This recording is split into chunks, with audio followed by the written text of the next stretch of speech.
No terve. Mä en oo vaikohan tuo sytty. Taitaa se lähti. Pikkusen sieltä savu nousu. Ei tässä varmaan hirveästi savuja tällä kertaa tarvitakaan.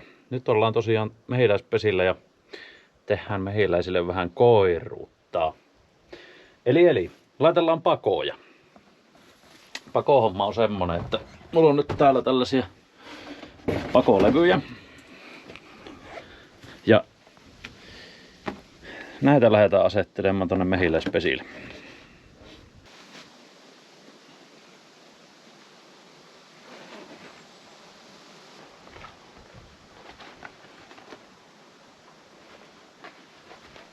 Ne on muuten nämä hanskat aina kun viime kerroilla itiikka jää tänne verkon sisään. No sili. Viime kerralla kun on ollut ihan hiki ja sitten nämä on ollut hiestä märkänä nämä hanskat, niin nyt kun nämä on kuivunut tämmönen nahka, niin aika koppura.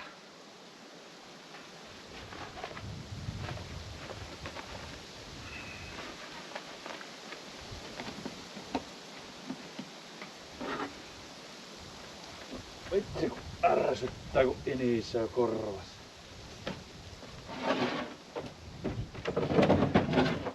Siitä otetaan muutama matkaan. Joo.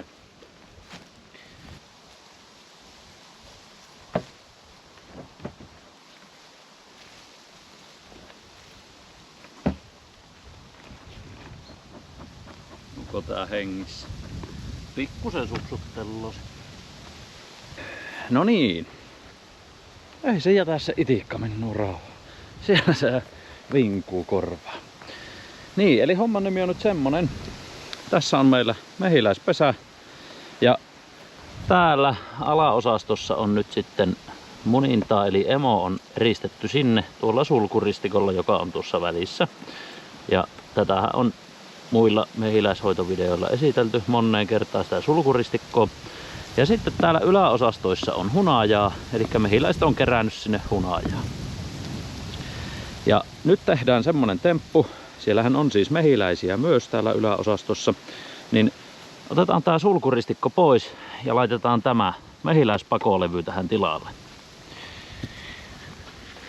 Ja tämän mehiläispakolevyn idea on sellainen, nyt kun tää laitetaan tuohon hunajaosastojen ja noihin alaosastojen eli sikiöosastojen väliin, niin tässä on tää tämmönen pako keskellä.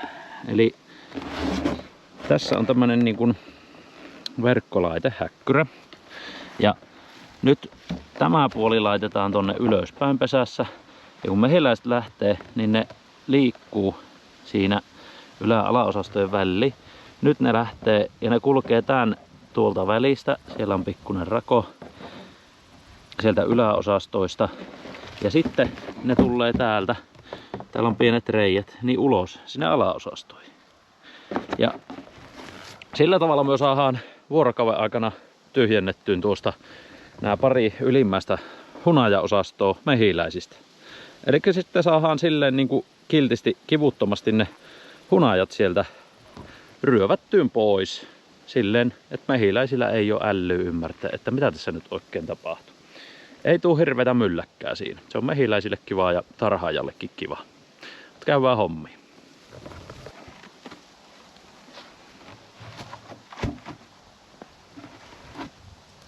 Eli ihan ekaksi tietenkin pitää nyt sitten nostaa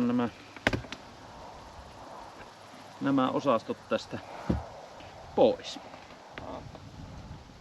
Mehiläistä on.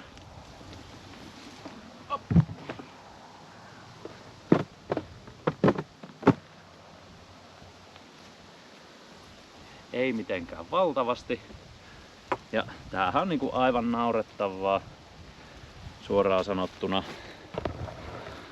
Käytännössä melkein, onko nää heinäkuun alkupuolella joskus laitettu tähänkin lisää tilaa mehiläisille, niin ei nää on niinku aivan tyhjiä. Näihin ei ole kerätty hunajaa. Täällä on pohjuke. Tää on aivan täysin rakentamatta.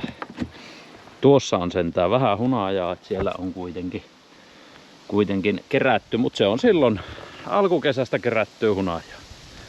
Elikkä todella huono sato tulloo tänä kesänä.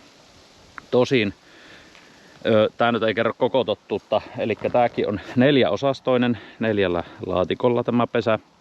Mutta tästä on otettu jo hunajaa, eli me silloin aikaisemmin otin tästä jo hunajaa pois. Et ois tää ainakin 5 osastolla ollut nyt. Tosin yhdessä osastossa nyt ei ole mitään. Mutta siis hyvinä kesinä tämmöisiä Langstroth-osastoja voi ihan vaikka 7kin tulla. Jos on oikein hyvä kesä, niin no ei siihen paljon yli 7 mahu edes yllä laittamaan. Sitten on otettava jo hunajaa välillä pois, jos ruppee niin korkeaksi pesää nousemaan. Mutta täällä kun nyt ollaan, niin tää olisi kohtalaisen helppo tyhjentää ilman tuota mehiläispakkoakin. Tuossa ei olisi paljon noita mehiläisiä. Ne pystyisi lehtipuhaltimella tai ravistamalla aika helposti ottamaan ja nopeasti, mutta kun täällä kierroksella ollaan ja pakoja on, niin käytetään pakoa nyt sitten. Ja nyt asetamme paon paikalle.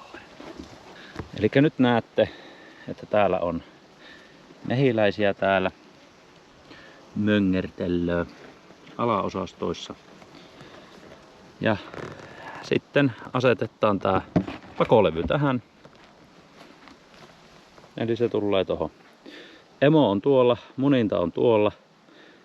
Ja nyt on tarkoitus, että siirretään näissä yläosastoissakin olevat mehiläiset sitten tuonne alas. Nää saadaan pois. Koska tää on lähes tyhjä, joka oli tossa 3-osastona, niin me jätän sen tuohon ylimmäs. Tässä on vähän enemmän mehiläisiä. Niillä on lyhyempi matka kulkea tästä nyt sit alaspäin. Laitetaan tää tähän 3:seksi. Tässä on niin vähän, että tekisi mieli nostaa melkein suoraan autoon, mutta siinäpähän tyhjennää. Se tulloopi siihen. Ja sitten vaan kantta piälle.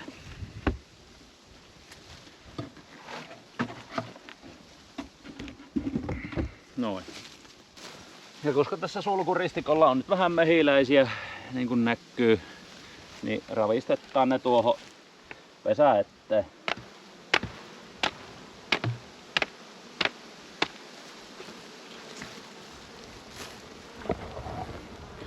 Siitä ne kyllä pessään löytävät. Jees. Eli tämmönen homma nyt tosiaan. Ja sitten me tuun huomenna hakemaan nuo hunajaosastot tuosta pois. Ne lähtööpi sitten linguttavaksi. Otetaan niistä hunajat talteen ja purkkiin ja ei kun pistetään myyntiin. Eli semmonen systeemi nyt. Ja tuon nyt semmonen homma vielä, että näissähän nyt on siis hunajaa ja sitten nää katsotaan vielä sen jälkeen kun hunajat on otettu pois.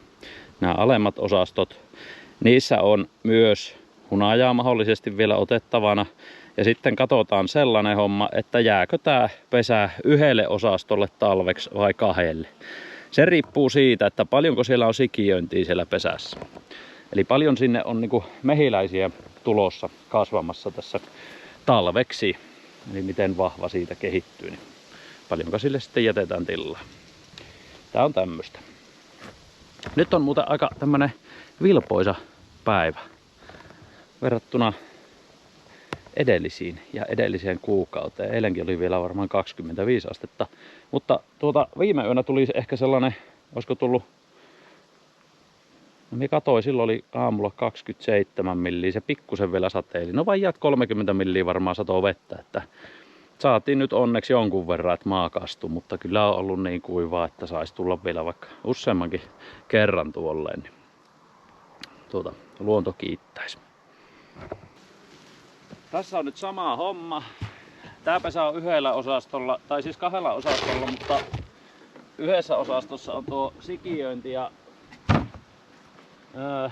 tää on sellainen, että tää on näitä tämän kesän harhautuksia, eli silloin kun piti kesäkuussa tehdä vielä näitä parveluesta toimenpiteitä, niin tää on niinku niitä pesiä ja sen takia tää on muutenkin tällainen pienempi. Mutta tässä on sulkuristikko välissä, eli ilmeisesti täällä on kuitenkin yläosastossa hunajaa. Kyllä täällä painoa riittää, niin hunajaa on. Hop. aavistuksen ehkä tuntuu, että nämä mehiläiset on nyt viime aikoina jo kuluttanut tätä hunajaa enemmän mitä keränneet. Ja niin tietysti varmasti onkin, koska pitkiin aikoihin ei ole tullut yhtään mitään tänne näin. Nyt me ravistan mehiläistä suoraan tuonne pessään. Tää on sen verran pienempi, heikomman oloinen pesä, että tässä varmaan tullaan tekemään niin, että jos on joku toinen, joka on sitten tosi vahva, joka pitäisi laittaa kahdelle, sieltä voi ottaa sitten niitä sikiökakkuja tänne. Eli tätä vähän vahvistetaan ja sitä toista heikennetään. Molemmista tulee vahvoja yksiosastoisia talveutuksia. Mutta siitä enemmän sitten kun on sen aika. Näin. Siinä on semmonen heikko pesä, tai siis ei heikko pesä, mutta siinä ei hunajaa oo. Tää on niitä harhautushommia kanssa. Eli sen verran vielä nyt tästä pakohommasta. Me on nää silleen ite rakentanut, että tää nyt on tää pako, ite tää pako muovinen. Tää on ostettu valmiina. Se on sellainen verkkohärpäke. Ja nämä kehykset ja muut me on rakentanut itse tähän. Eli tässä alapuolella on tämmönen 20 milliä paksu lauva, rimaanpätkä kulukkooreunoilla, jonka jälkeen tässä on kovalevy välissä. Ja niin kuin näkyy, tuolla on kovalevy. Ja sitten tässä on päällimmäisenä 9 millinen havuvaneeri. Eli tuo kovalevy on tuon rimaan ja havuvaneerin väliin litistetty. Sitten vaan porattiin tuo reikä tuohon ja ruuvattiin tuo pako kiinni. Tää on toiminut ihan hyvin näin tällaisella. Eli siinä voi ehkä olla, että jos nämä olisi esim. Liian paksuja tai tällä puolella etenkin veikkaisin, mistä ne mehiläiset kulkee. Jos tässä olisi ihan paksu rima, niin se voisi heikentää ehkä sitä mehiläisten kulkemista tonne, että ne ei niin hanakkaan menisi. En tiedä, ei mulla kyllä ole kokemusta, mutta sain semmoset ohjeet, että teet tää mahdollisimman ohueksi, niin se on tehty mahdollisimman ohueksi. Hyvin on toiminut. Nämä on nyt pari vuotta ollut käytössä.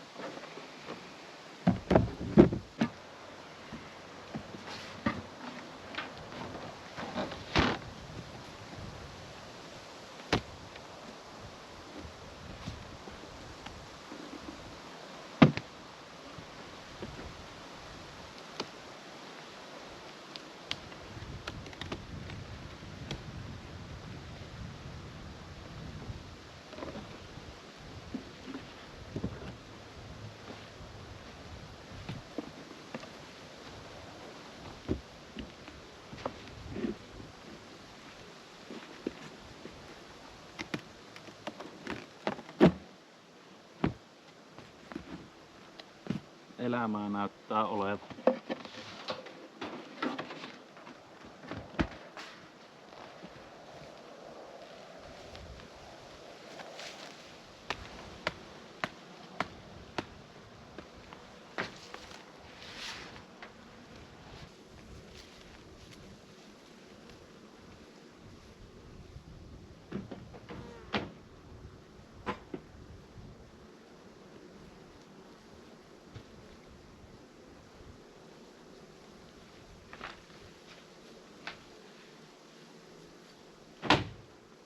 No niin, tää tarha on nyt taputeltu, mehiläispaat laitettu.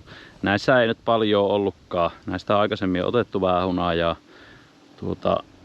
No olisi ollut kohtuu helppo hoitaa ilman pakojakin, mutta tuossa kun vieressä tarha, missä on vielä vähän enemmän hunajaa, niin samalla vaivalla heittää nää tähänkin sitten.